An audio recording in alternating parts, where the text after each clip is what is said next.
সুদীপার সত্যিটা জানতে এবার নবীনপুরে ছুটে আসতে হলো পরমাকে। হ্যাঁ বন্ধু, আমরা এমনটাই দেখতে চলেছি অনুরাগের ছ ধারাবাহিকের আগামী পর্বগুলোতে। পরমা যখনই কোম্পানির ভেতরে আসে তখনই পরমা ভেতরে গিয়ে দেখতে পায় ধুলো পড়া কতগুলো ফাইল। এরপর নিজেই সেই ফাইলগুলো পরিষ্কার করার চেষ্টা করে। ঠিক সেই মুহূর্তে সেখানে একটা বিজ্ঞাপনের কাগজ দেখতে পায় পরমা, আর সেই কাগজটাতে সুদীপার মতো দেখতে একটা মেয়ের ছবি দেখতে পায় সে। আর ছবিটা দেখেই তো পরমা অবাক হয়ে যায়। পরমা তখন ভাবতে থাকে এটা তো সুদীপার ছবি, তাহলে সুদীপা এখানে, কিন্তু সুদীপা এখানে কি করে আসতে পারে।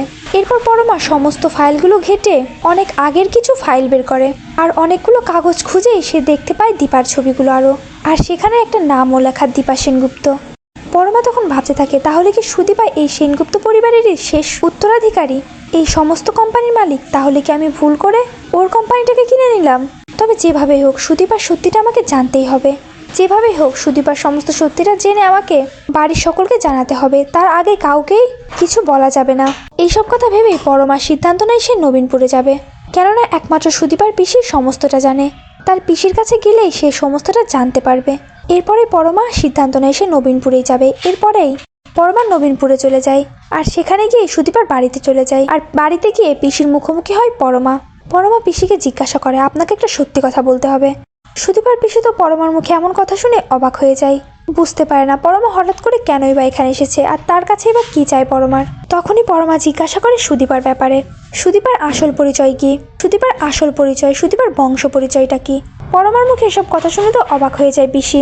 পিসি তখন কিছুই বলতে চায় না। পরমা তখন বলে ওঠে আমার কাছে কিন্তু অনেক প্রমাণ আছে, আমি কিন্তু অনেক কিছুই জানি, তাই আমার কাছ থেকে কিছু লুকানোর চেষ্টা করবেন না, সমস্ত সত্যিটা আমাকে জানিয়ে দিন।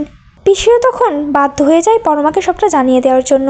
পিসিও তখন একটা বিজ্ঞাপনের কাগজ বের করে, আর বিজ্ঞাপনের কাগজে পরমা দেখতে পায় সে যেমন একটা কাগজ পেয়েছিল, আর কাগজটাতে দীপা সেনগুপ্ত নামে যে মহিলাটি ছিল ঠিক সেরকমই একটা কাগজ পিসি তখন তাকে দেয়, আর বলে যে এটাই হলো সুদীপার আসল পরিচয়। সুদীপা হচ্ছে সেনগুপ্ত পরিবারের শেষ বংশধর, ওই সেনগুপ্ত পরিবারই সুদীপার আসল পরিবার। তো বন্ধুরা, তোমরা এটাই চাও যে এভাবেই জানো সুদীপার সমস্ত সত্যিটা জানতে নিজেই যেন নবীনপুরে গিয়ে পিসির মুখোমুখি হয় পরমা, আর পিসির থেকে যেন সমস্ত সত্যিটা জানতে পেরে যায় পরমা। তোমাদের কি মনে হয় অবশ্যই কমেন্টে জানিয়ে দাও আমাদের, আর চ্যানেলে নতুন হয়ে থাকলে অবশ্যই চ্যানেলটি সাবস্ক্রাইব করতে ভুলো না।